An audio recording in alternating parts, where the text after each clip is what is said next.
You're listening to the Spark Radio Network, internet radio like you've never heard before. Innovation, creativity, and imagination are all said to begin with a spark. So fasten your seatbelt and take the ride of your life and listen for the spark. You are listening to KLRN Radio, where liberty and reason still reign. Hey, this is John Preston, Marine combat veteran and Pacific Records recording artist. Just reaching out to have you check out our new album, Battle Cry, Songs of America's Heroes, an album featuring phenomenal other combat veteran artists like Scott Brown of the Scooter Brown Band, Ryan Weaver, Rowdy Johnson, just an incredible mix of people. This is all veterans telling our stories and our lives, and we're giving 100% of our proceeds to the Valkyrie Initiative to help veterans and first responders integrate back into society. I myself have battled with post-traumatic stress for many years and lost my own brother, a Marine Corps veteran, to suicide. I ask that you step with us and make this happen. We are in pre-order right now and release on March 17th. Go to iTunes, go to Amazon, buy. We plan on making the charts and making it at a very high level, and your support right now makes a difference. This is the release of my new song, Superman Falls, which is actually about the loss of my own brother, which happened last year, and I would love for everyone to check it out, to listen, and hopefully it'll make a difference in many lives. If you're 85 or younger, would you like peace of mind and comfort for your family? We're Final Expense Direct with an urgent message for you. The average funeral today costs over $8,000, but the most you'll get from government benefits is $255. How will your family pay the difference?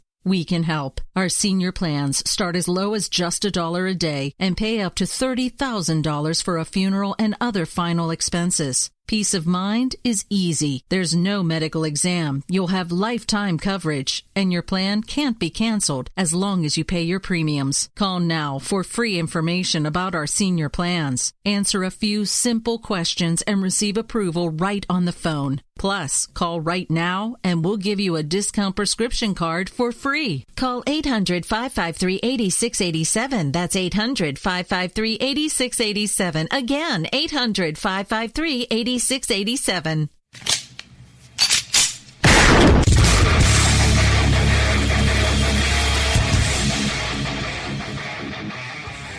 This is Slickery Trigger for Rebel Road Tactical. With proper care and feeding, your pistol will be ready when you need it. There to save your life. Shouldn't your gear be that good? Whether you need a holster for comfortable everyday carry or a tough-as-nails holster for your next training course, Rebel Road Tactical has what you need. Check us out on the web at rebelroadtactical.com.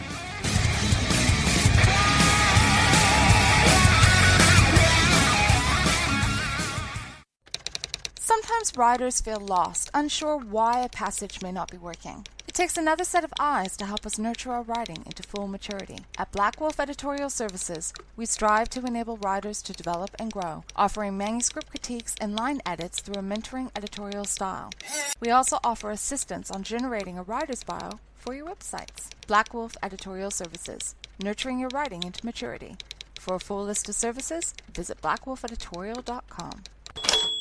Here's George Foreman with InventHelp. Hi, I'm George Foreman. Do you have an idea for a new product or invention? People ask me all the time, George, how do I get my idea in front of companies? How do I get a patent? What do I do next? Do you have the same questions? I'll tell you like I'll tell them all. Call my friends at InventHelp. Call InventHelp today for free information. InventHelp has been helping inventors for more than 30 years and has sales offices nationwide. InventHelp can submit your invention to companies who are interested in receiving new ideas. If you have an idea and want to try to patent it and submit it to companies, you should call InventHelp today for free information. Listen, I can't guarantee a company will be interested in your idea, but I believe every inventor deserves the opportunity to step into the ring and take their best shot. Put InventHelp in your corner. Get your free inventor's information. Call 1-800-353-6490. That's 1-800-353-6490. Again, 1-800-353-6490.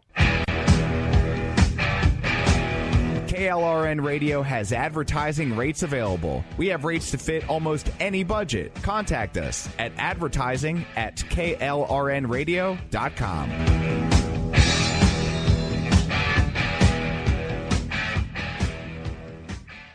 You know, It seems like every week this year has had at least one story that is massive to either the nation or international community, and this week is no different. As Wednesday morning, a man deliberately opened fire on a GOP congressman as they practiced playing baseball on a field in preparation for a bipartisan charity baseball game that took place last night. What ensued after that was anger, outrage, blaming, and confusion. Emotions that are easy to fall victim to. I myself even debated taking a negative angle to this story for tonight, but instead, I actually have a message of hope for both the left and the right in regards to this story when we talk about that later on in the show. We also have some funny stories to talk about as well, including how Skittles is taking heat for their candy, giving up the rainbow for the LGBT community, and instead making a black and white packaging and white Skittles. And I'm sure that you can guess already what the absurdity was that ensued after that. Students at a New Jersey high school were shocked when they received their yearbooks this year, and their photos were photoshopped and senior quotes were deliberately left out. We'll talk about why that is. Megyn Kelly is having a rough time at NBC as this weekend's interview is already causing mayhem before it even airs, as she is set to be joined by tin hat wearing conspiracy theorist Alex Jones, which has led to sponsors pulling out and her hosting the Sandy Hook event being canceled. We'll talk about that and what happened and why it may be a little quick to judgment. Also, a Democrat congressman has introduced a bill to monitor and log President Trump's tweets, as if we don't already have more important and pressing issues to talk about. Also, we have a food critic that is taking heat and may need to get out of the kitchen after turning his review of Chick-fil-A into a religious political critique. Speaking of religion, a Christian soccer player is removing herself from the national team when faced with wearing a gay pride jersey and with the rest of the team. As always, a reaction is aimed in a negative manner of her hate, when in actuality is a reaction of love from her. And we begin there on the Generation Y Conservative Podcast.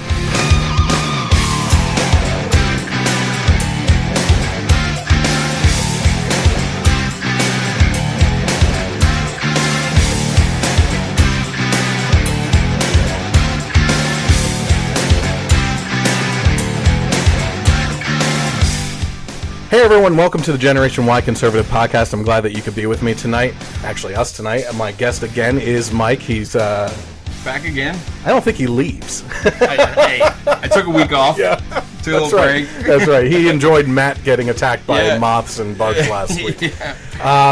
So, as you can see, I've had a little bit of a set redesign with some of the things here. So I have some new graphics going on. I put my tagline that I've been saying for a while, that where the truth is more important than agenda, because that's been a running theme this year. I keep on saying, with all these stories that come out that, Trump supporters attacking liberals that turn out to be fake, and then they never update the stories when people post them and everything.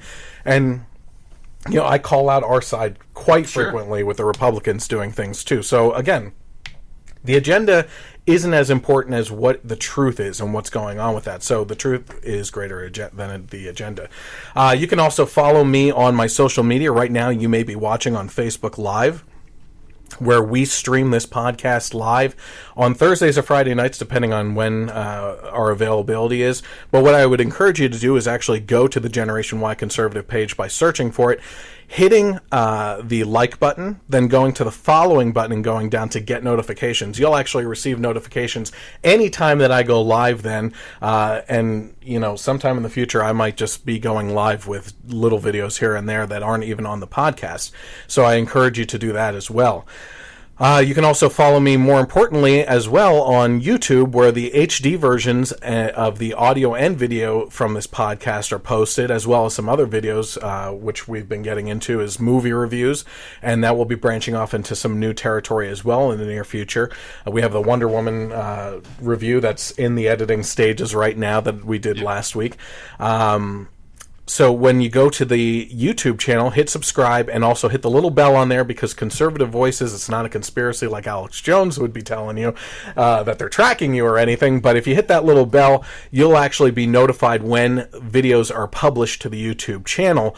And I would encourage you to actually do that for everyone that you're subscribed to on YouTube, because the content is being pushed away for the better content creators. You can also follow along with me on Twitter by interacting with me at Gen Y Conservative without the E on the end. You may be seeing that on the screen right now, all three of those. And then you can also find the audio versions of this podcast on Stitcher, Google Play, and now thanks to KLRN Internet Radio, which you can hear me on Sundays from 3 p.m. to 6 p.m. You can also find me on iTunes, where they have put this podcast on as well. So, each month we've been spotlighting charity since the podcast started, and this month is no different. We have been spotlighting a charity called Truth for Women. It's actually based here in the Lehigh Valley, and in the past 2 weeks we actually discussed the Truth for Women's mission statement. We also gave statistics on sex trafficking, which is what they do. They help out sex trafficking victims and women of abuse and that nature. And also ways that you can host a gathering at your home, work, business, or church to find ways to help out. There's different levels of doing that. Well, tonight, I want to actually focus on how businesses can become a partner with a monthly donation and what that helps with. So if you were to donate toward the transport, this is a name for that portion of it, a $30 monthly donation provides transportation for one woman to the Truth home. The Care for Her package is $50 a month, will provide the basic necessities for one woman in the Truth home. Educate Her is $150 a month to provide educational and life skills resources for one woman at the Truth home. Nurture is $250 monthly, and that provides food and personal care for one woman in the Truth home. Shelter Her is a $500 a month donation, and that is shelter for one woman for the Truth home. And then the biggest package is Restore Her, which is $1,250 monthly, and that will actually provide an intensive therapeutic environment through individualized recovery plan for one woman in the Truth home. Of course, it looks clear that the amount of donation to this foundation, any amount, is appreciated, but you can also learn more about donating and volunteering by visiting www.truthforwomen.org. So how have things been? Been good. All Spending right. time with family, work, so, but glad to be back. Good. Well, as I mentioned, we have a lot of stuff going on right now. So a Christian soccer player is refusing to wear a gay pride jersey and withdrew from the national team. So this Christian soccer player's name is Jaylene Hinkle. She's withdrawn herself from the U.S. soccer team after it was announced that the squad would be wearing rainbow-colored gay pride jerseys in their upcoming game. The star proudly declares Colossians 3:23 on her Twitter, which says, "And whatsoever ye do, do it heartily as to the Lord and not unto men. If you live for people's acceptance, you'll die." No, this isn't part of that, but if you live for people's acceptance, you die by their rejection. The tagline also notes on her profile. Hinkle also notably converted a gay pride logo into a celebration of the cross on Instagram the same day that the Supreme Court ruled in favor of same-sex marriage in 2015 while sharing her opinion on the decision. And I thought that what she said was actually great, so I'm just going to quote her directly. She said, "Jesus didn't come to save those who already believed in him. He came so that the lost, rejected, and abandoned men and women would find him and believe. I believe with every fiber in my body that what was written 2,000 years ago in the Bible is undoubtedly true. It's not a fictional book. It's not a pick and choose what you want to believe. You either believe it or you don't. This world may change, but Christ and his word never will. She also said, "My heart is that as Christians, we don't begin to throw a tantrum over what has been brought into law today, but we become that much more loving, that through our love, the lost, rejected, and abandoned find Christ." So she's actually proclaiming love there. You know what I mean? Mm-hmm. She also mentioned that the rainbow was a covenant made between God and all his creation, that never again would the world be flooded as it was when he destroyed the world during Noah's time. And what you're actually finding is that most people who are supportive of the LGBT community that see this type of thing, something like Christian businesses that refuse to take part in wedding ceremonies and other clashes as rooted in hatred towards the LGBT community. I mean, as soon as you hear about, this young woman doesn't want to participate in soccer because she would be forced to wear in that game a colored jersey. You're a soccer fan, yes, right? Yes, I am. So and I actually saw them, and it was it looked like it's just the numbers. So Okay. then it's not the whole jersey. They wear the standard U.S. jersey, but the numbers, instead of being solid blue or solid white, just are rainbow on the inside. But at the same time, you have to wear the same jersey as your teammates. You can't not wear that jersey. You know, it's not uniform. Yeah, know? exactly. So, I mean, you're looking for the same players on the field. Yeah. To pass the ball to and do whatever you have to do. I'm not a big soccer fan, sorry. You're lost. American football is what I do. But anyway, so a lot of people on the left, or even, you know, it's in regards to support of the community. Yep. The way that a lot of people see this is, this woman just hates gay people. She hates the LGBT community, and she just thinks that all these things, you know, they come out with all these horrible things that they say about any Christian or religious person who doesn't feel the way that they do, and they root that argument in the word hate, that they hate these people, right? Yep. But I always argue differently on that, and the way I put it is that the people that make these decisions, they what they're doing is they're deciding against going against their principles, right? And their principles are rooted in the Bible and the Word of Christ, or of God, and it's kind of like a father situation of any relationship, right? So our kids aren't going to do, or they shouldn't be doing things against what we say, because they love us, they respect us. In some cases, rightfully so, they fear us. You know, for you know, guiding them in the direction that they should be going and everything. So I always argue that this is more of a relationship of love for Christ. That these decisions are being made. But, you know, I always also say that it's very hard for those who don't believe in Christ and those who have no faith in religion to understand these comparisons. It's actually hard for them to understand, because when it comes to faith, it's larger than these types of comparisons, right? But one thing that some of the things I point out is, like, it's kind of like forcing a vegan to go out and slaughter an animal and eat it, right? Now, it's not supporting this community isn't like killing something, and I'm going to explain how that is. It's also like telling a nature photographer, videographer, to go out to a deforestation area and cover it in a positive light to put into a National Geographic magazine or something, that they're doing great things, right? And again, none of these situations are comparable, because it's almost impossible to compare these types of situations. But what it does is it shows a person going against what they believe are their principles, right? That they don't want to do those things. Do you have anything on that? I would even, if you want to take something that is a little bit more comparable, what if there was, you know, it's pretty widely known that in the Islamic world, homosexuality is frowned upon. They only throw you off a building. That's all. So if there was a Muslim player who had this issue and recused herself from the team, whether it was permanently or for the game, would there be this, like, backlash from the left?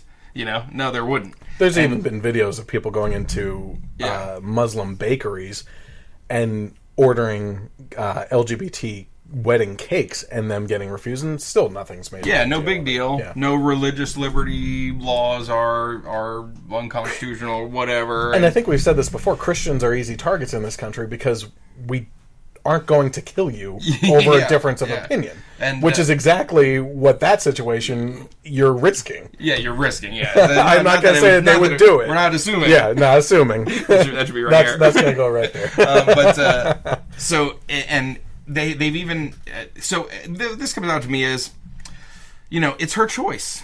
That's all, and she has the right to make her choice, and it doesn't seem like she's coming from a hateful place. Just like if a Muslim made the same decision, you know, we're not saying that it's wrong that they don't get the backlash. We're saying it's wrong that Christians are getting the same backlash. You know what I mean? So, you know, they've even I saw a story on, I think it was Real Sports, where there are certain high schools that are creating additions to uniforms for Muslim students, like hijabs, like made by Under Armour, that match the colors or anything. No, of course not. No, I don't have a problem with that at all. But they're basically interjecting their religion. Is that a word? Interjecting, I think.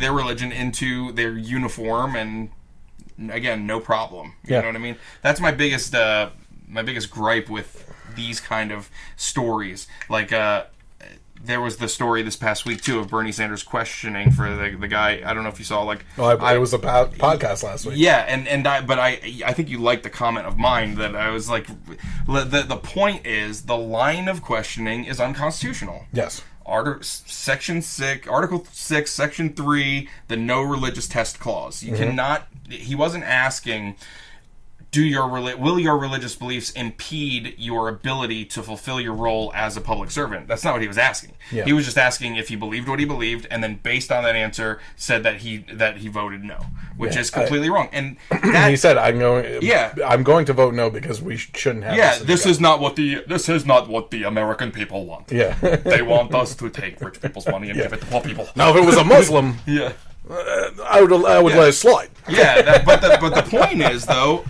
by him doing that opens the door for that questioning also to be asked towards Muslims or Jewish people or atheists. But he won't be doing it. Yeah, no, he wouldn't. But you know, it's the pot calling the kettle black. You know. Yeah, absolutely. One other thing I would like to actually point out in this situation is also that you mentioned it. She's removing herself from the situation. Mm-hmm. She's not setting up a protest that they should all wear Christian uniforms in protest to this. She's not forcing her belief on the rest of them.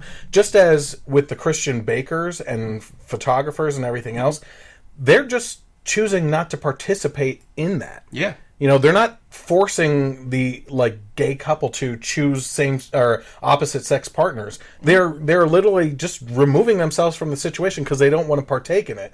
And there's a huge fuss thrown over it. And would she even really be that in the wrong if she did, instead of remove herself, protest it? Because, again, regardless of what the issue is, it's still like throwing politics into sports for no reason. You know what I mean? Like, it's... So, I mean, if there was, you know, some issue that the right supports being put as a badge on their jersey, I'm sure players would protest that this should not be. Should not mix with the sports. Just people would run out in the fields and completely interrupt it, and not allow it to go on until they were torn off. Yeah. So it's just it's the hypocrisy of everything that is really what's upsetting about stories like this. Absolutely. So speaking of religion, a food critic says you shouldn't eat Chick-fil-A for political reasons, but it was the responses that ruled the day. So according to Ryan Sutton of Eater.com, you shouldn't eat Chick-fil-A because of politics. The review posted Friday bashed Chick-fil-A for its stance on same-sex marriage and lack of progressive values. The restaurant chain, like other Christian stores like Hobby Lobby and everything, they're closed on the Sabbath, whatever day that falls on, some for Saturdays, some for Sundays, as my wife pointed out as she was looking over my notes, for their employees to recognize and celebrate the Lord, as well as spend time with family. Sure. They've said that for even the employees that work for them that are atheists. So maybe that you don't celebrate the way we do, but you have family, and we understand that, and we want you to have days off for that. Yeah. So that's a type of stance that these this specific restaurant and places like Hobby Lobby take. But Sutton wrote in his review, and this is directly from his review, millions of dollars of the chain's past profits funded groups that opposed same-sex marriage during an era when millions of Americans were fighting for their civil rights. Smaller donations went to a group that practiced conversion therapy, a practice that stems from the discredited belief that homosexuality is a mental illness. About a year before the Supreme Court struck down part of the Defense of Marriage Act in June 2013, Chief Executive Dan Cathy said that we're inviting God's judgment on our nation when we shake our fist at him and say we know better than you as to what constitutes a marriage. Following an uproar over those comments, Chick-fil-A pledged on Facebook to leave the policy debate over same-sex marriage to the government and political arena, and to treat everyone with honor, dignity, and respect regardless of sexual orientation. So a lot of people were firing back, stick to the food reviews, why are you getting into politics? Mm-hmm. This guy, I mean, it's pretty clear when you actually read this review. He did a review on Chick-fil-A to knock them down and go after their political stances on these things. Well, you can't go after their nuggets or waffle fries. Yeah, I know, yeah. You just don't have an argument. So you're going to lose that all day long. Yeah, their food's fantastic. Yeah. And actually, as a matter of fact, I went down to, I was in Washington, D.C. last week, and also the surrounding Maryland area for business training and everything, and actually had a chance to, I don't know if you saw, I saw Kellyanne Conway and 3 ambassadors. Yep. Got to go to the Hillsdale College right across from the Heritage Foundation. It was just a really cool day, and I thank you to my buddy who showed me around. I won't mention names because he likes to stay out of the spotlight. Actually, my friend who showed me around used to be part of Project Veritas. Oh, yeah? Yeah. Oh, so he knows, he gave me some really insightful things into investigative journalism on that. It was pretty interesting. So anyway, I was heading down there to the D.C. area, and the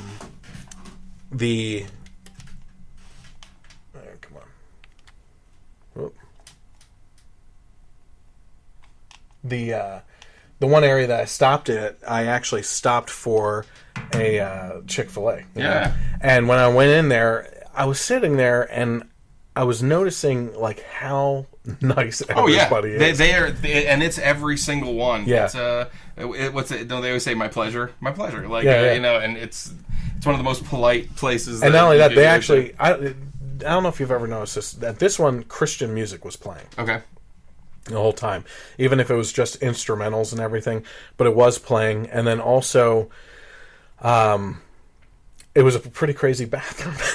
Too. I don't know if you saw the picture I posted, but there was a courtesy mouthwash station where it was a mouthwash dispenser. You just press it, and there was the little single, like almost like the ketchup cups that you get at Wendy's. Those pop out. You go, you hit the button, it dispenses. You wash it around, you spit it out, and like it had like all this stuff. And I'm like, this is really pleasurable. Yeah, right.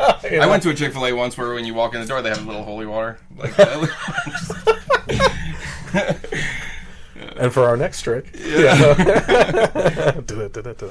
I was a Family Guy. Yeah. So yeah, I thought that was pretty interesting because this guy, again, he obviously just had a bone to pick, and chose this outlet to do it. And to be honest with you, the reactions, you can look them up online. I actually didn't put anything down in here, but people were just ripping him apart. I think even people on the left were like, a little too far. You know, it's trying to prove something. The biggest thing about that is it's the wrong outlet. You know, don't come out and say you're doing a food restaurant review, and then that's what you're doing. I mean, if a company is, now regardless of politics, but if a company is taking their profits, putting it towards things you don't agree with, then you have every right to not give your dollars to that organization. But to say, oh, I'm a food critic and I'm writing a food critic review, and the whole thing is about that. It's ridiculous. Review. A political and religious review is what it turns out to be. So now we can talk about Skittles. How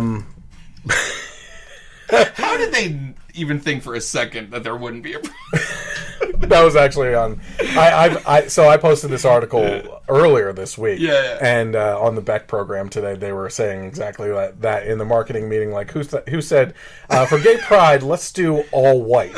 And they're like, oh, is it white pride? And like, what was it? They were talking about like all these things. Like, they say it's like the White House having Gay Pride lights on the White House all year long, except for on Pride Day they turn to white lights. You know, like, that's the type of stuff they were saying. Funny. But so anyway, what happened was the Skittles brand released white Skittles for Pride Month, and like I said, your assumption on why people got offended is pretty on the nose with this one.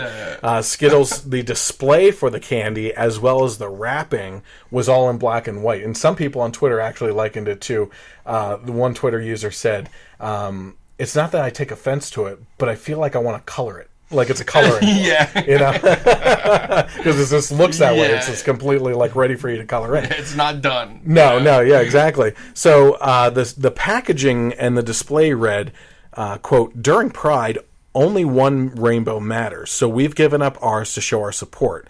There's also mention of an amount per package that will be donated to LGBT charity initiatives. Now, as I mentioned, some felt that it seemed to push more of a white pride agenda with tweets like, yeah, Skittles did that.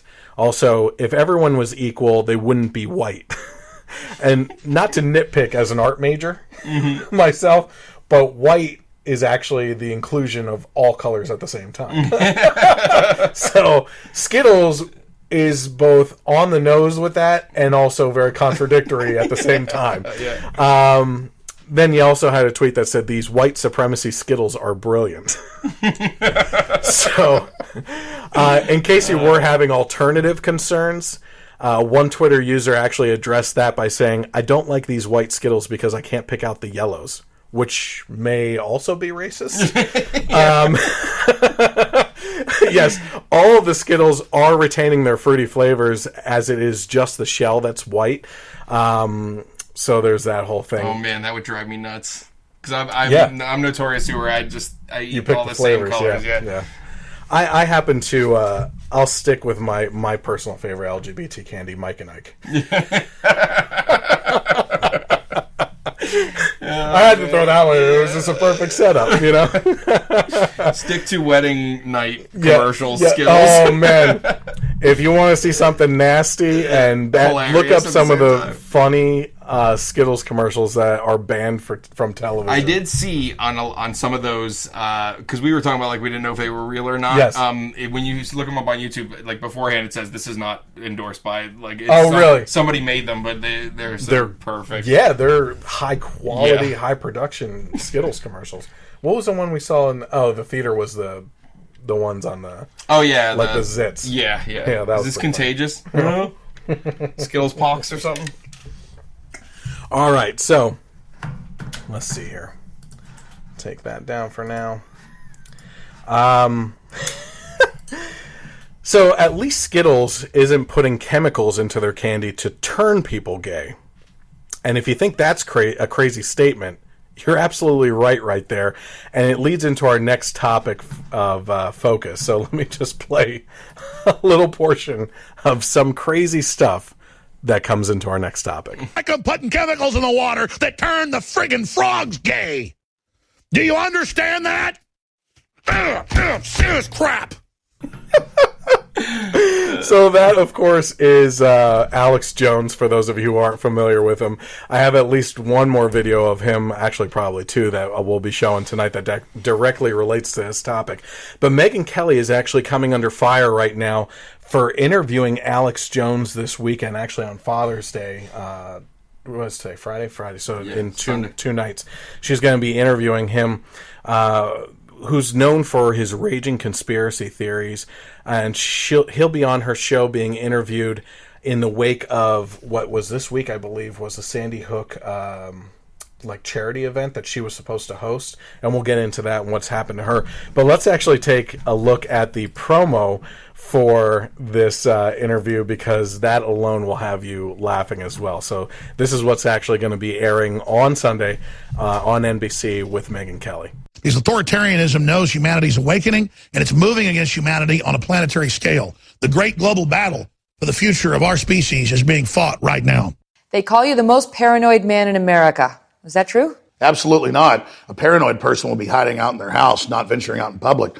I go out there on the street and battle Black Lives Matter, the communists at point blank range. We talked controversies and conspiracies. 9/11. Now, 9/11 was an inside job, but when I say inside job, it means criminal elements in our government working with Saudi Arabia and others wanted to frame Iraq for it. Just a fact. Sandy Hook. Well, Sandy Hook's complex because I've had debates where devil's advocates said the whole story's true, and then I've had debates where I've said that none of it's true. When you say parents faked their children's death, people get very angry. Yeah, well, I know, but they don't get angry about the 500,000 dead Iraqis from the sanctions, or they don't get angry about all the illegals. That's a dodge. No, it's not a dodge. The media never covers all the evil wars it's promoted, all the big things. That doesn't excuse what you did and said about Newtown. You know it. Here's the difference. I looked at all the angles of Newtown, and I made my statements long before the media even picked up on it. We didn't get any of the really important stuff. What do you mean? We talked about all the important stuff. Well, here's the big one they always make fun of me. You probably want to throw this in there. 30 years ago, they began creating animal-human hybrids. Isn't that the big story, Megyn Kelly? Yeah, you probably do want to throw that one in there to show how crazy this guy is. Why are we talking about that? That is the big story. Yeah, that is the big story, Human hybrids. Oh, my word, Alex Jones. So, here's the thing. The reason that this became such an issue this week is because of Jones's remarks in regards to Sandy Hook, which you can see here. He was actually saying things that he played devil's advocate and actually played both sides. I'm actually going to play the clip that most people are concerned with, where he says, that's my opinion. Yeah. So, I mean, it's clearly him trying to dodge us and everything. But he said that this was a Black Flag hoax event. And with Kelly set to host the Sandy Hook Gala earlier this week to raise funds for the charity, the organization was outraged that she would even entertain him. So let's actually take a look at what he said about Sandy Hook on his show within the past couple years. And then, it kind of becomes a red herring, to say the whole thing was staged.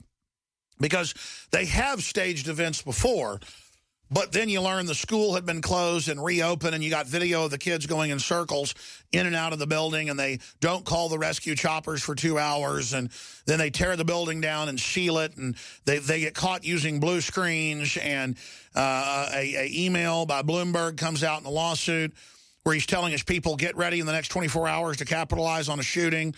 So Sandy Hook is a synthetic, completely fake, with actors, in my view, manufactured. I couldn't believe it at first. I knew they had actors there, clearly, but I thought they killed some real kids. And it just shows how bold they are. That's pretty amazing. First of all, this guy how bold they are? So off his rocker, it's unbelievable. Yeah. And there's a bunch of things that are upset with Megyn Kelly right now. I think unjustifiably, to be honest with you. And I'll get to why I believe that is. But here he's saying that they were using blue screens and actors, and I thought they at least killed some real kids and everything. It's like, it's just some of the people that are upset with Megyn Kelly entertaining him on the show for this interview are the parents of the children that were murdered at Sandy Hook, and understandably so, they would be upset. They're saying, he's saying that those kids don't exist. Yeah. They were just actors. Here our families are torn apart. I think I've said it before in regards to other things. I wouldn't know what my life would be like with that empty space where a child of mine used to be. Yeah. So that's something that these people have to live with forever, and my heart goes out to them. But after the promo came out highlighting that she would be discussing Sandy Hook, the organization actually disinvited her as the host of their event. And they said, Sandy Hook promises... I'm sorry, that's the name of the organization. Sandy Hook Promise cannot support the decision by Megyn or NBC to give it any form of voice or platform to Alex Jones, and have asked Megyn Kelly to step down as our Promise Champion Gala host. And this is coming from Nicole Hockley, co-founder and managing director of Sandy Hook Promise. Kelly responded with, I find Alex Jones' suggestion that Sandy Hook was a hoax as personally revolting as every other rational person does. It left me and many other Americans asking the very question that prompted this interview. How does Jones, who traffics in these outrageous conspiracy theories, have the respect of the President of the United States and a growing audience of millions? President Trump, by praising and citing him, appearing on his show, and giving him White House press credentials, has helped elevate Jones to the alarm of many. Our goal in sitting down with him was to shine a light, as journalists are supposed to do, on this influential figure, and yes, to discuss the considerable falsehoods he has promoted with near impunity, said Kelly. And that's exactly right. This is before...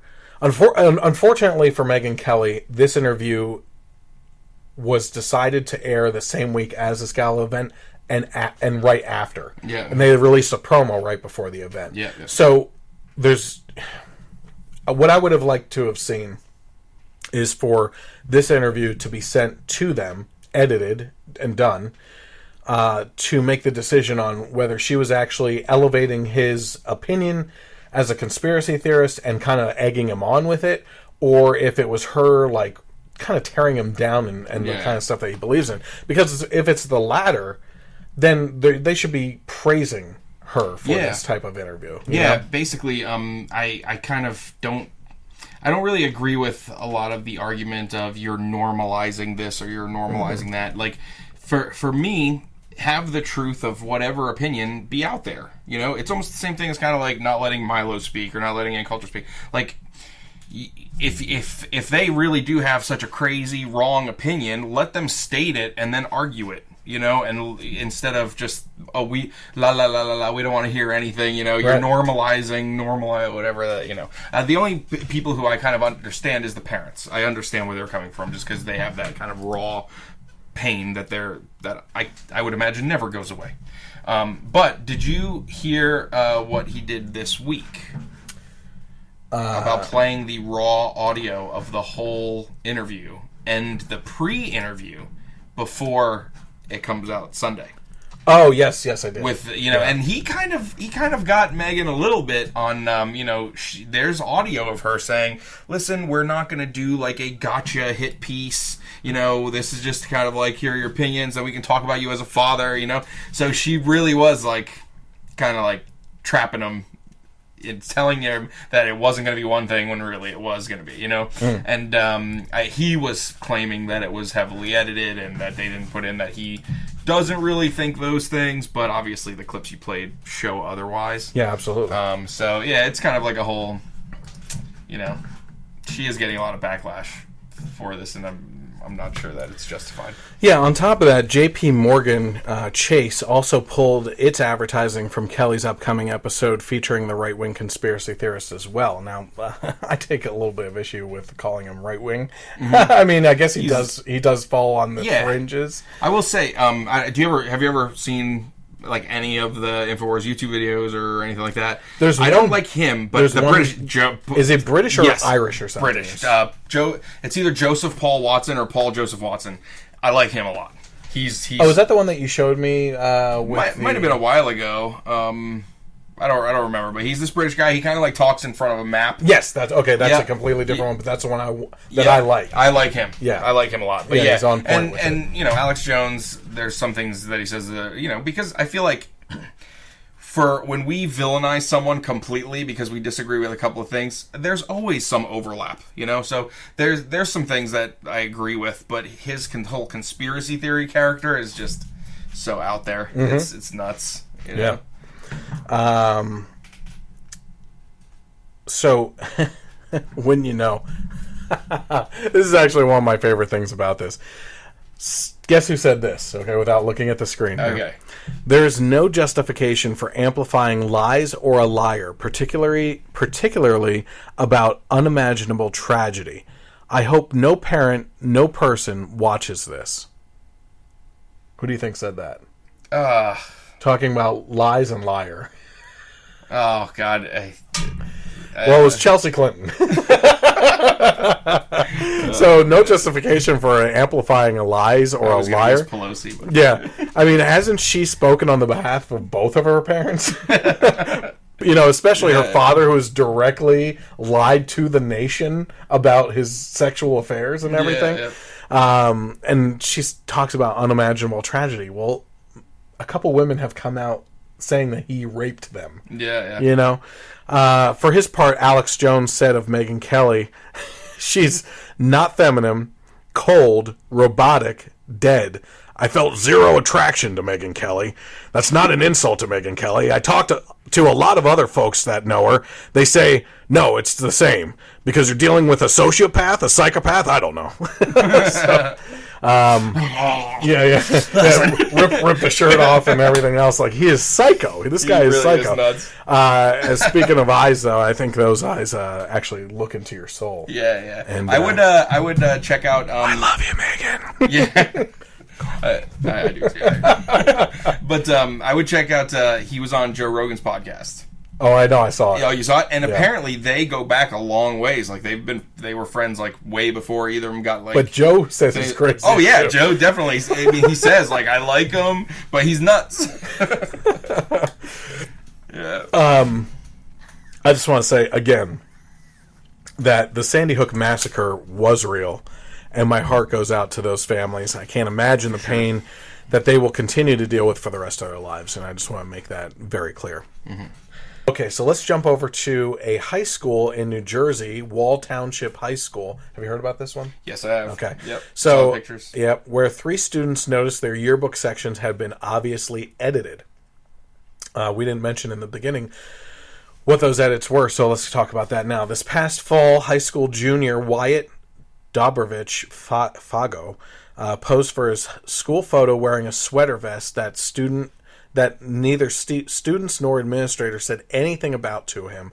But when he received his yearbook this year, the Trump insignia had been cropped out of the picture. So this is the sweater vest one.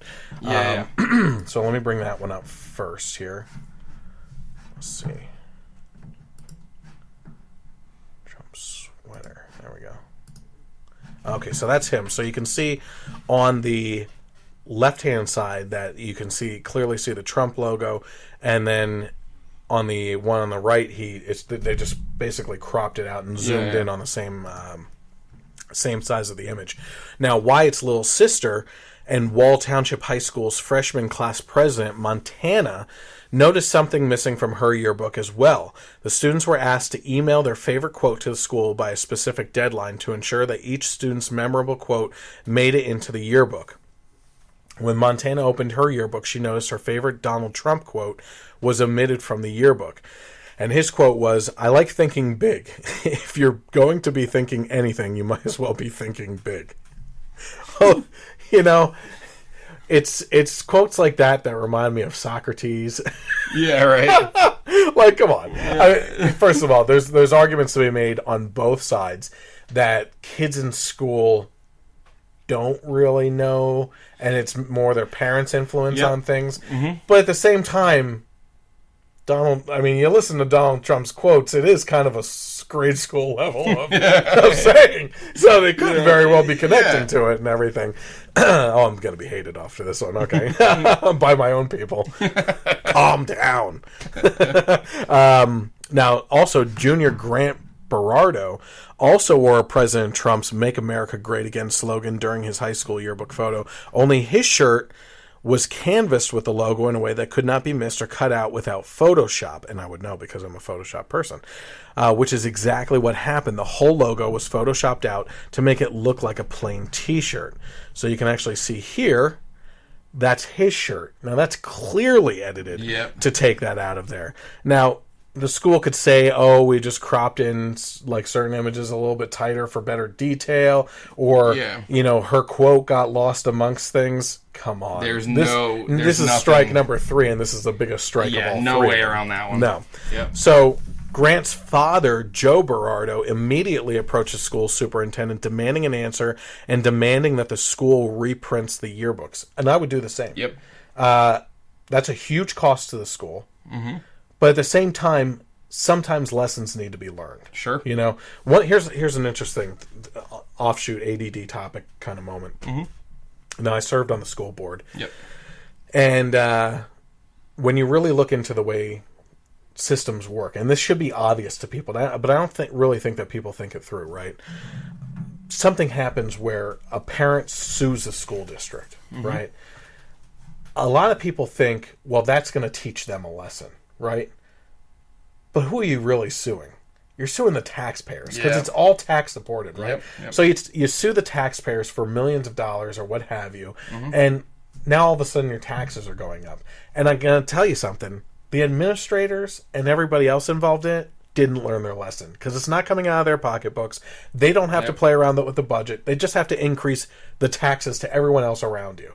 So it's really dangerous because I honestly don't know what the answer is to those types of situations, how to make your point, besides like, I don't know, boycotting or protesting in a way that demands the firing of people in positions there. Mm-hmm. But then you have unions get involved, and that's the worst part of the public school system. I've had my run-ins with unions as a school board member, just being conservative, didn't even make any decisions. Yeah. But seeing my blog that I had at the time They were covering it like flies on crap, you know what I mean? And that's all they could focus on, you know? And even now, I know now there's still people watching because they think I'm going to be running again, or there's people that were arguing against me in school board cases that are still watching my stuff, which I think is hilarious. Yeah. You know, maybe I want to elevate that to the national level and get bigger and just have more issues with people, you know? That's not true. I'm not that type of person. But so that would be nice though. Yeah. I mean, if you want to hit share, like, subscribe, you know. But yeah, I think that they should reprint their yearbooks. For sure. Yeah, I mean, there was no justification to... He didn't have anything offensive on... It wasn't like, you know, stuff that would go against the school dress code, you know? No, absolutely. Okay, great point. Yeah, go ahead. So just based on that, they're the ones that messed up. They had no right to do that, you know? And also, when you're taking your picture, especially when you know it's for the yearbook, you are... I mean, the yearbooks, we look back at them to see ourselves what back an idiot then. We were. Yeah, right? Yeah. And not that I'm saying anything about these kids. Yeah. But I'm just going to... That's not my business. Yeah. But, you know, he might have... I'm sure he wore that shirt on purpose for his yearbook picture. All three of them. Yeah, so that they would know, you know, when they look back on it, oh, this was during that election, and this is what I supported at the time. And, and then they go and crop it out. I mean, Photoshop it out, cover it up. That's disgusting. Yeah. And in regards to the reprints and everything, the administrator actually, the superintendent, Cheryl Dyer, told reporters, there is nothing in our student dress code that could prevent a student from expressing his or her political views.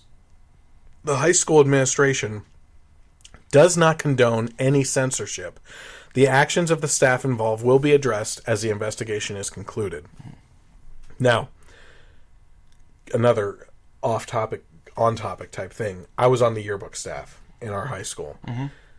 That could very easily have been a liberal student who was just so offended, you know, that they used Photoshop and did that. And, you know, as an editor of the yearbook, now the editor very well could have ordered it too. I don't know the setup of this. Yeah. You have the underlings of students that, you know, organize everything and put everything into place.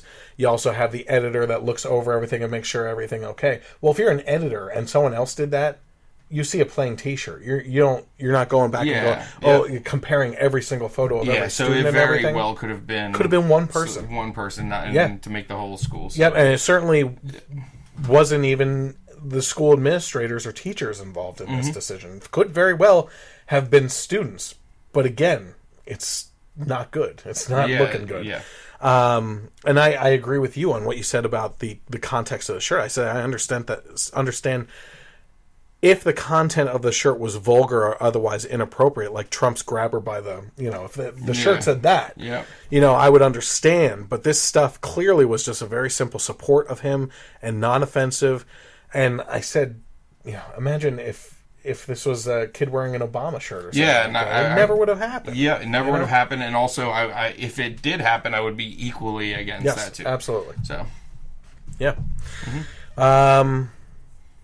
Okay. So we're really going to get into it on the main topic tonight, which is coming up. But we have a topic that I actually completely forgot to put in my notes, but I did mention it in the very beginning. The bill that was proposed by a Democrat congressman that was the Kafifi bill, which in essence what he's trying to do is he's trying to put a damper on the president's use of Twitter and also log every tweet that he does into basically files to keep note of what he says and everything.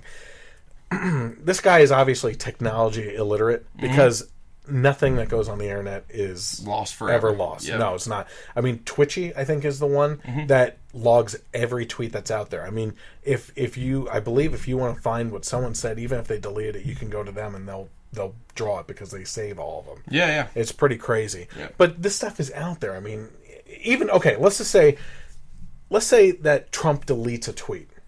How many liberals have shared that tweet and said something about it by the time he would have even gotten to deleting that tweet? You know what I mean? So this guy, again, it's kind of like what I said. We have congressmen here that are focusing on these stupid things. Yeah. we just had the whole thing with Comey and his testimony where he said Trump was never under investigation for Russia, isn't under investigation for Russia. The news reports out there are fake and fabricated. The details in them are fake, and what we said is not what we said. And we just can't, as people in the FBI, come out and correct the stories because it would be actually giving information that's confidential. So all these things are happening, and it's like, it's just all piling up. You have the media and these politicians that are all focusing on the wrong things, while the country has been falling apart for more than a decade. Okay, it's not just Obama. I have plenty of things to say about Bush too, but they're focusing on stupid things like his Twitter use, which I think should be put under control by someone else too. But is it that important that you have to introduce a bill on it? Yeah, no. I mean, it's, on one hand, I kind of think, okay, the main idea is that all of the president's, writings and legislation and things like that should all be public record. So he's saying that what he's tweeting to the American people should also be public record, which I kind of see. It's kind of kept keeping the laws up with the times of technology and everything. But to your point, all this stuff is out there. It's out there forever anyway, and it's just a waste of time. Like, it's not something that's necessary for you to be putting your time and energy towards.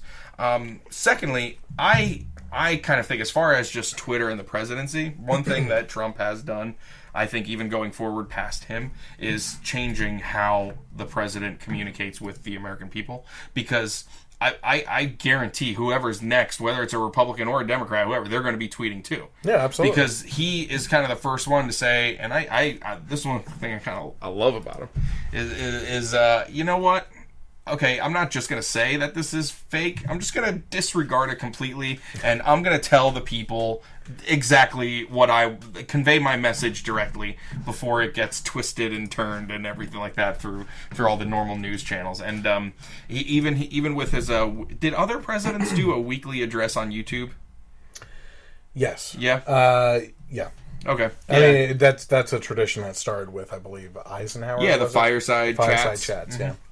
So yeah, but with radio, of course. Yeah. Eisenhower wasn't doing doing YouTube. Here's a bird with my message on it to the people. Carrier pigeon. Tweet. And that's how Twitter started. Yep. Yeah, makes sense. You can only fit 140 characters on a little roll. You got to wrap around their ankle. Talk about government wasting money. Yeah, right. I need someone to study how many characters can fit on a bird's leg before it starts weighing it down and can't fly to its destination. Right. Okay, so so like I said, obviously our big topic this week was a attempted assassination of GOP Congressman in Alexandria, Virginia, at a baseball practice in preparation for last night's bipartisan congressional game between the Democrats and the Republicans that has been played yearly for charity since 1909.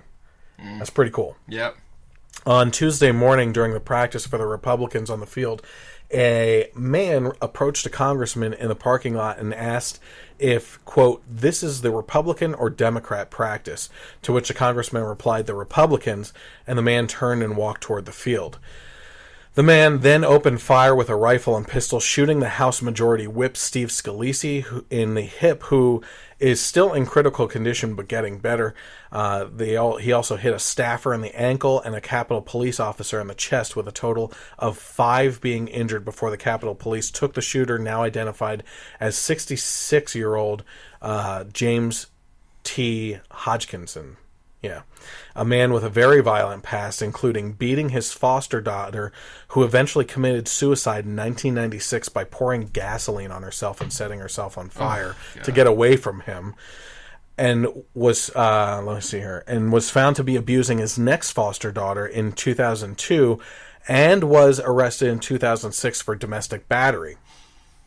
Now, before we get into my message of hope and what we can take away from this situation, I do want to talk about some of the bad things in this, and I am going to go after the left a little bit on why this happened, I believe. Okay, but let's talk about those bad things, and then we'll get to my message of hope. I said that the details immediately started to trickle out in regards to his shooter, including that he was actively posting about politics on his social media.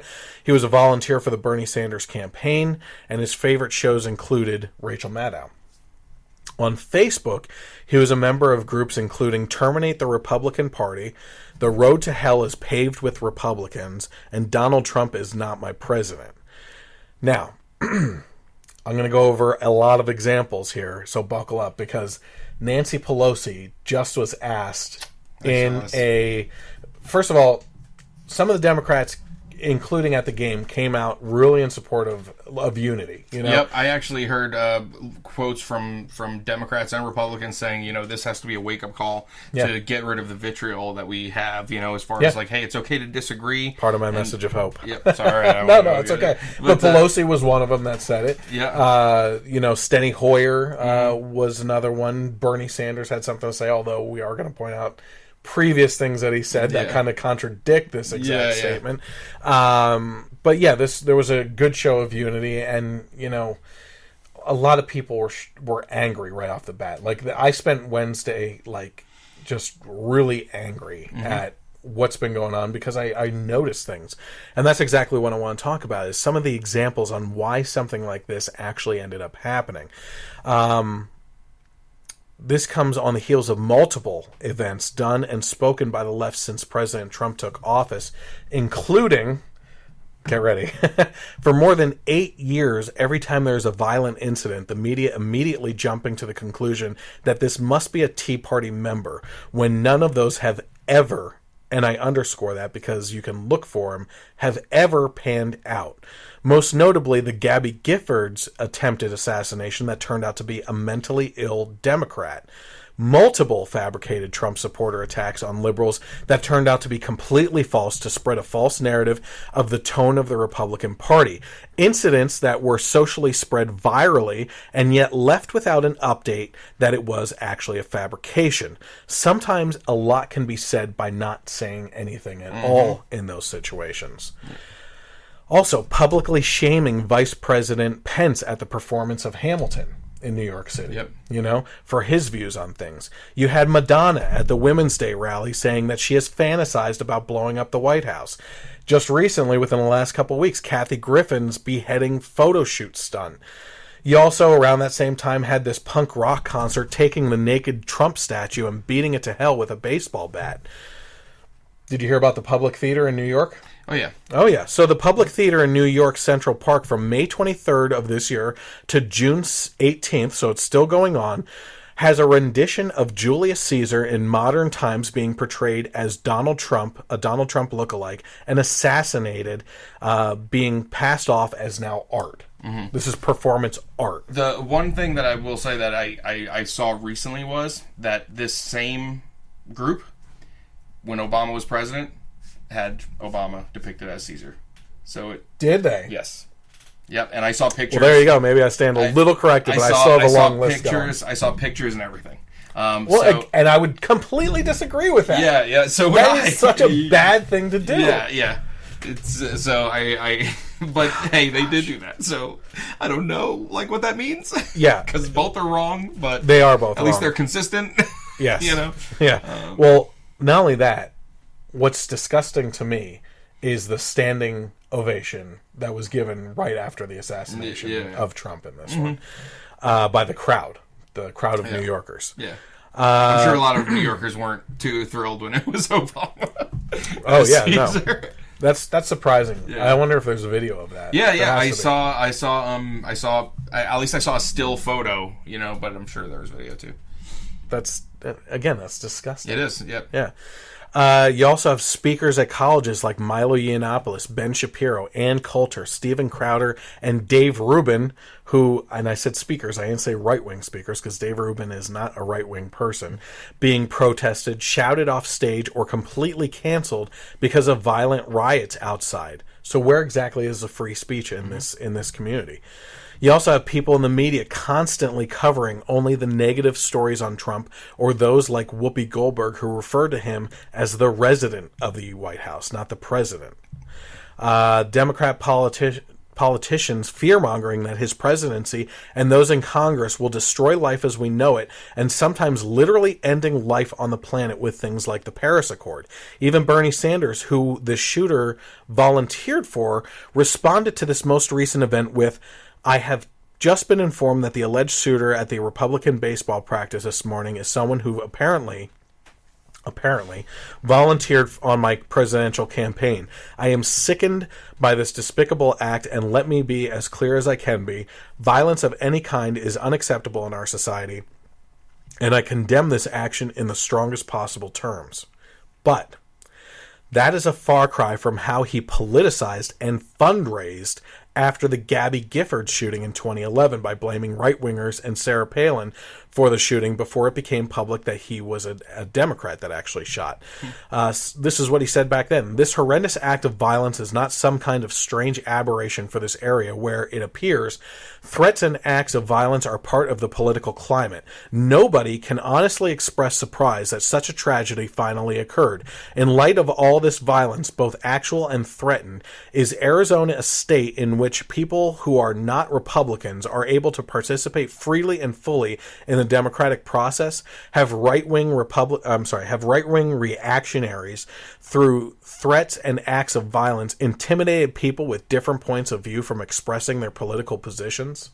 So that's Bernie Sanders right there, politicizing, and actually used that to fundraise for the Democratic Party, or even himself. I'm not sure. If since the Gabby Giffords, attack happened, his heart has changed and he has evolved his position into what it currently is, what he said with what happened on Wednesday, great.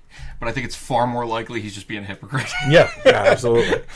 Well, let's keep on going. Hollywood influencers like Joss Whedon, Chris Evans, Scarlett Johansson, Mark Ruffalo, Josh Gad, Matt Damon, and everyone else, and Susan Sarandon and everything else. Even the creator of HBO's show The Wire, just the day before the shooting, had tweeted, "If Donald Trump fires Robert Mueller and is allowed to do so, pick up a GD brick. That's all that's left to you."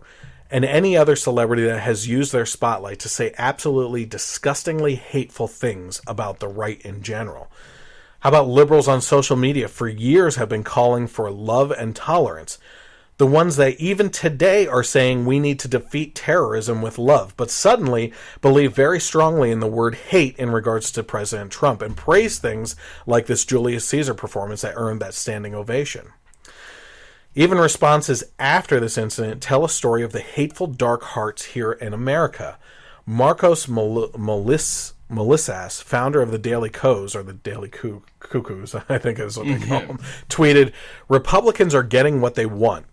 Malcolm Harris, who writes for the Washington Post, the New Republic, Salon, and the New Inquiry, tweeted multiple vile tweets like, hearing quote, David Duke without the baggage, end quote, Steve Scalise is stable, but a lot of Americans die from hospital error, so keep crossing your fingers. And he also said, if the shooter has a serious health condition, then is taking pot shots at the GOP House leadership considered self-defense? As well as, nope, nope, nope. You can't use respect for human life to defend GOP House leadership. That's just bad math. Now, he also had users like @It'sRealH tweeting, "It's a shame more Republicans weren't shot." @XSAD Cassie said, "No, I don't feel bad Republicans were shot at. Don't at me. I don't feel bad for people that I think should die." So these are the types of reactions that are going on after the shooting. Mm-hmm. So is it any wonder that with the tone of the rhetoric in America today, you can influence the mind of a deranged individual to believe that the world is ending because of these political characters? Even Jake Tapper seems to agree with me. So let's play a clip from Jake Tapper's interview with a Democratic congressman in regards to the political tone as I'm directly talking about. The shooter's Facebook feed was full of a lot of anti-Republican rhetoric, anti-Trump rhetoric, much of it reposted. He wrote, "Trump is a traitor. Trump has destroyed our democracy. It's time to destroy Trump and company. Also, Trump is guilty and should go to prison for treason." To be frank. It's the kind of thing you might see on poster boards at a resistance rally. Do you worry that the left has gone too far in its rhetoric? Well, I worry that anyone would think that the way to express themselves would be through violence. And, the beauty of this country is, our protections of speech. And, sometimes we see from time to time on both sides, it turns into violence. And it should be roundly condemned, whoever the person is, whether they're a Republican, a Democrat, or an independent. It's never should be tolerated to, move your actions from a belief to violence. But I guess the question is, if people are using rhetoric like this president is a traitor and the Republicans are treasonous and they're destroying the country and they're going to kill our people through health care and all this stuff, that might give the unhinged among you to an excuse or a target, as it were. Yeah, and I certainly hope that no one would be out there trying to incite violence. And I think what we can do tomorrow is, show the country we're coming together. I was 20 years old as an intern when September 11th happened. I remember being sent home and then watching Congress stand on the steps and, hold arms and sing God Bless America. And, that's a moment I'll never forget. Today, we went to the Capitol Visitor Center and prayed together, hand in hand. And, I think there's more gestures like that we could do to, just calm the tone. So that was Congressman Swalwell. Now, Jake Tapper, to his credit, and it is CNN, not only asked the question about the tone of the rhetoric, but when he wasn't answered directly, asked it in a different way and tried to dig a little bit deeper. Swalwell, on his part, while what he's saying is true, was discussing, I hope people don't take to using violent means of expressing themselves. Saying nothing and responding nothing to the tone of the rhetoric of the left, right? Yeah. You want to say something about that, it seems? Well, it's just, I don't understand how they don't see the damage that they can cause, or the influence that they have, especially the famous, celebrities and things like that.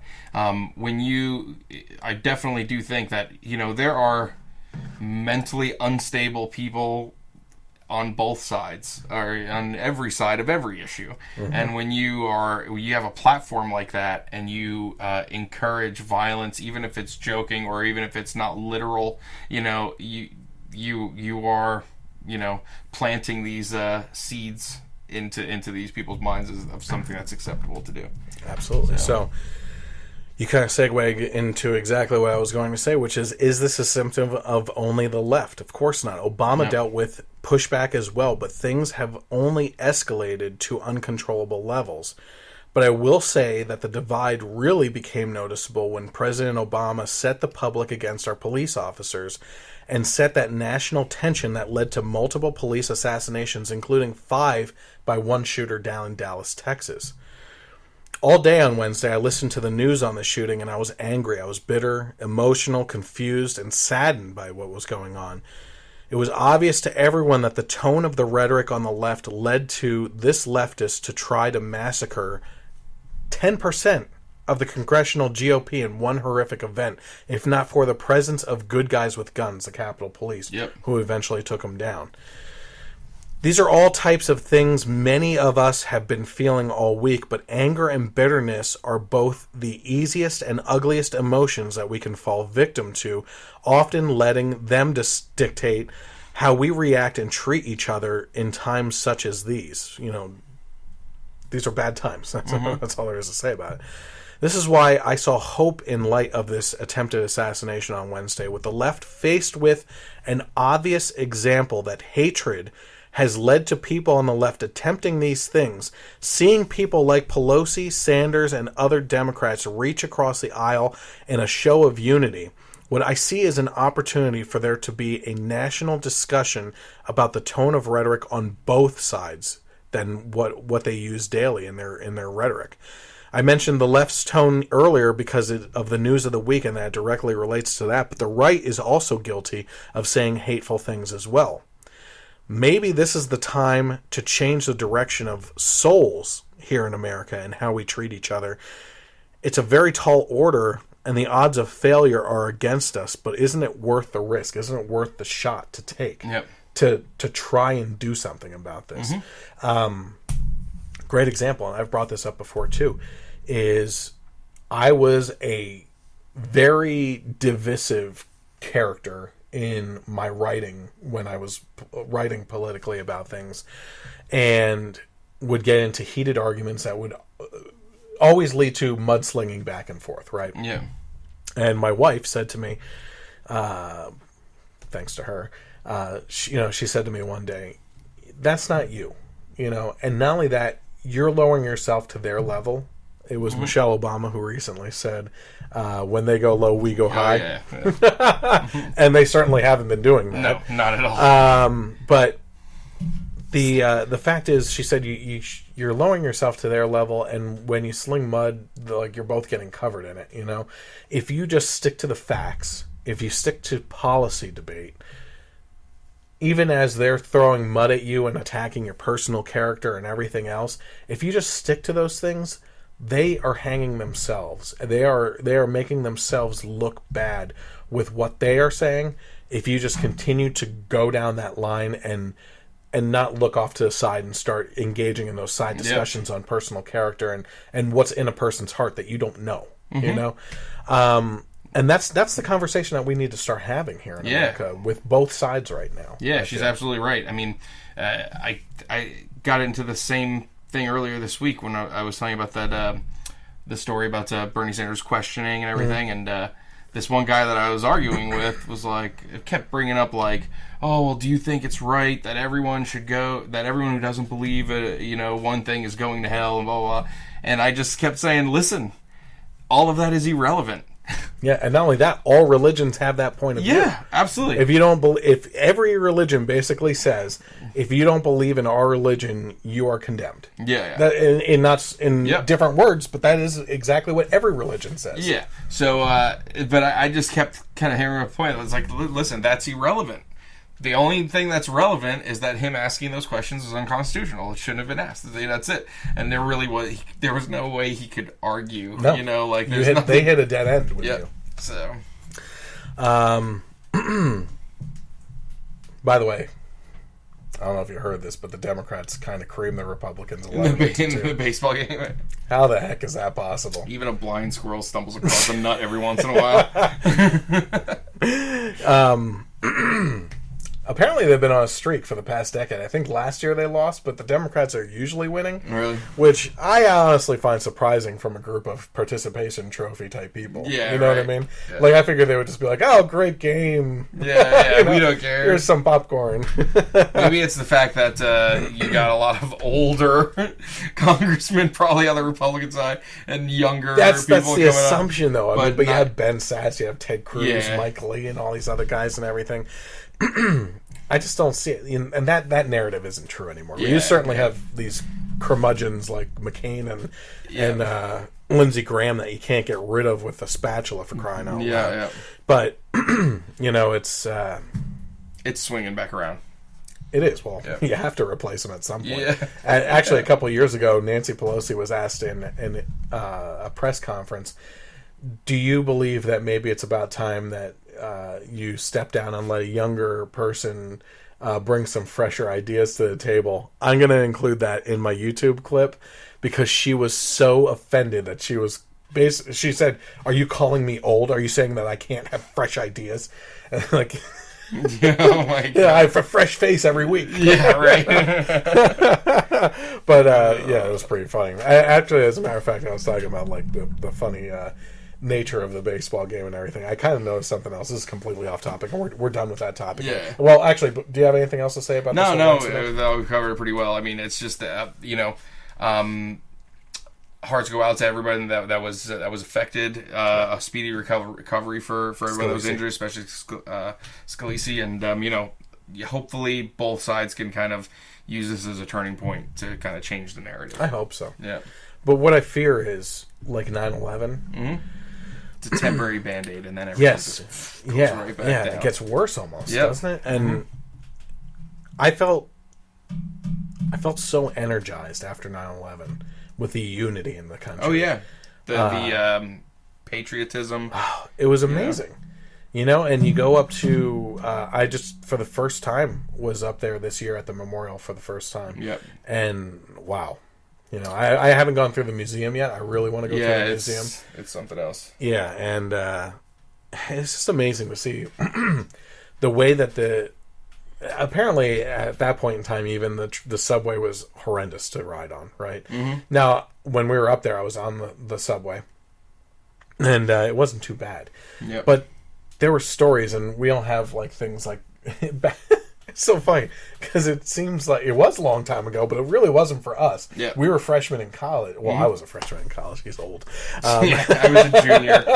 But I mean, at that time, you know, there was the video that comes out of that is from people's camcorders. Oh yeah, because you know we didn't have smartphones. Nope. We had flip phones. First iPhone was 2007. Yeah, absolutely. It's crazy. So yeah, you think about that, but there were all these stories of like people breaking out in "God Bless America" on the subway all together. Mm-hmm. People like talking with each other and holding hands and everything. It's just like amazing that tragedy can bring people together. It's just it's our hearts that break us apart again. Yeah. Even at the time, you know, the Patriots winning the Super Bowl, they weren't a dynasty at that point. That was their first one, so nobody hated them. Everyone. My wife's a Patriots fan. Shut up. Yeah, my dad is too. But but just thinking about that Super Bowl right after 9/11, that was emotional. And even that was Tom Brady's first playing too, right? Yeah, and or year. They came out as they were the first team to come out as a team instead of get introduced individually and with the flag. And I was like, man, and even.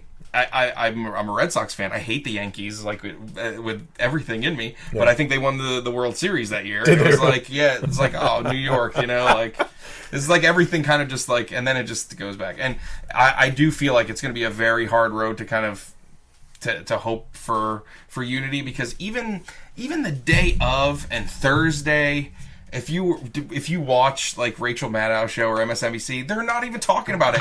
It's a ticker, and they're talking about Russia. You know. Now I may be wrong, but I think Rachel Maddow said something about her tone. Yeah. Being something that needs to be addressed. Oh, she said it? I think she said it, which is a miracle in and of itself. Fingers crossed. Yeah.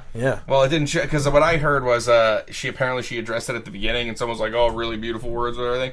But the rest of the show was all just back to normal. And again, like, I would think that would be the main story. I mean, you have someone that's trying to assassinate a ton of the leadership of one of the parties for political reasons.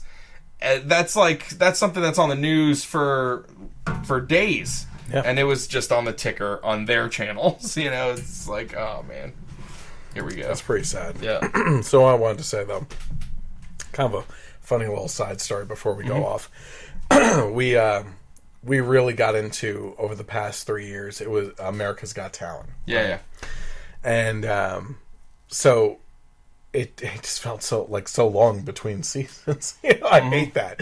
So we were like, well, I wonder, you know, I started seeing clips on YouTube about Britain's Got Talent, right? Yeah. And they're either finished or almost finished. Mm-hmm. So we have Cody. Oh, yeah. And we started watching Britain's Got Talent. Well, I noticed because it's hard to find if you search for exactly that title. Sometimes it doesn't even show up. Yeah. But if you do like a partial title, like Got Talent, it'll give you all of them. Yep. Yeah. There's so many Got Talent. There's a Portugal's Got Talent that my grandparents watch on. And there's a Arabia, I believe, Got Talent. And I'm looking through all these things, and I just started laughing because I'm thinking to myself, I'm scrolling through them, and I'm thinking, oh, I wonder if there's a Canadian one, right? There is no Canadian one. And I figured out why. They're too nice. They don't have buzzers. Yeah, right. They can't judge people. Oh, everybody wins. Everybody.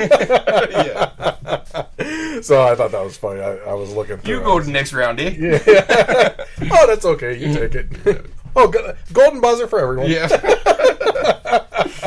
So I thought that was funny. Any other big things this week at all? No. I mean, I'm pretty excited in the sports world. They announced the Conor McGregor Floyd Mayweather fight's going to happen. Everybody thinks it's a lot of people think it's a sham, but the people want to see it, so I'm glad it's happening. And should be. People have spoken. People have spoken. And it's going to happen. Much to the chagrin of Oscar De La Hoya. We briefly mentioned, we'll just quickly talk about it. E3 happened this week. Yeah, a lot of big announcements from, Xbox got the Xbox One X, formerly Scorpio. Xbox One X. Yeah, I'm not crazy about the name. No. They should just call it Xbox Prime. something like that. That would have been cool. But it seems like if you don't have a 4K TV, you can kind of save your money. But I'm a big. When it comes to those conferences, I'm more. Obviously, some of the bigger games. I've told you I've been a part of the Sea of Thieves beta. Oh, yeah? Alpha. Yeah, I love it. Yeah. I love it. And my kids love it. Yeah. They laugh so hard. It's a cartoony, rare production, basically. And they're pushing it off. It was supposed to come out in September. Now it's second quarter of next year. No, that's But nice. I got to tell you, it is actually one of the most fun games. Yeah, a lot of people are talking about it. There's a lot of buzz behind that one. And they keep on pushing these alpha play tests. Like this week, it was Tuesday through Thursday. Mm-hmm. There were 2 times each day for 4 hours that you could do this play sessions in. And I was at work for a lot of them. I got 2 opportunities to play. Man, it's incredible. It's great. I'm going to have a lot of fun doing it. Yeah, I'm pretty excited for July 18th and 19th. The Destiny 2 beta's out, so I get to try that before it starts. Yeah. Have fun purchasing a 25th of the game. Off the bat. Well, I got the. It's. Like I said, I will wait until 2019 to purchase it. So when you get all of it for $30. Yeah, exactly. Yeah. But since you're not pre-ordering, the open beta will be on the 21st. 21st, 23rd is free if you want to try it. Hop on with me because I'll be playing. We are quickly approaching July as well. Yeah. And we have quite a few people this time interested in doing the Spider-Man review. Okay. So we have that review coming up as well, the Spider-Man review. I'm very excited. I think that's the one I'm most excited for right now. Yeah. It looks really great. So, and everything. I've kind of stopped. I see that they're still putting videos out. Yes. I've stopped watching them. I'm like, I have enough. I'm just going to go see it. I watched a featurette that was put together. It was 25 minutes long. Had a little bit of extra stuff, but more making of and kind of things like that. Yeah, and it was pretty cool. Pretty cool stuff. So look forward to that. Also, this week we will be releasing the Wonder Woman review, and that should be out early this coming week, if not this weekend. So. Again, if you're interested in following along, you can always find me on Facebook and streaming live on Thursdays or Fridays. So the way you can find that out is search for the Generation Y Conservative, hit that like button, then go over to following. Drop down to get notifications. You'll know anytime that we go live, and you'll want to do that with other pages that you follow that do live streaming as well. I personally get notifications for Dave Rubin and stuff like that, the Rubin Report, and Milo Yiannopoulos is always an entertainment one, and Ben Shapiro. Those three are just always going live for me. You can also find us on YouTube by searching for the Generation Y Conservative. When you go there, hit subscribe, and then hit that little bell so that you're notified anytime a video is published. You can find me on Twitter at Gen Y Conservative without the E on the end. And I encourage you with all of those to share any of the content that you find interesting to get the message out there a little bit more, especially things like the live stream tonight. Get people involved. You can always, I forgot to mention at the beginning, but you can always get involved with comments or questions. Give your take on it, even if you disagree with us. I might even bring it up on the podcast while we're doing it, as long as I see those notifications going off. Now, I don't have my Twitter. I need to look at Twitter a little bit more while I'm doing this, but I have enough going on. I don't have a production team behind me. Yeah, right. So you'll also find this podcast rebroadcast on Sundays from 3 to 6 p.m. on the internet radio station KLRN, who also puts me on iTunes, and you can also find this on Google Play and Stitcher as well. Once again, thank you to Matt, who always comes out here at god-awful hours late at night. Mike. Oh, did I say Matt? It's going on 1 o'clock in the morning. I'm sorry, Mike. Apparently I don't come often enough. Well, he's just going to fall asleep on the cot in the back anyway. Thank you to Mike. Yeah. And he does a great job. He's one of the ones that I try to find the humor in as many stories as possible. And as soon as he did the first one, I knew he's just on the same level. We like finding the humor in him. So that was good. So thank you again to everyone else that tuned in and everybody watching and listening. Have a great night, and God bless America.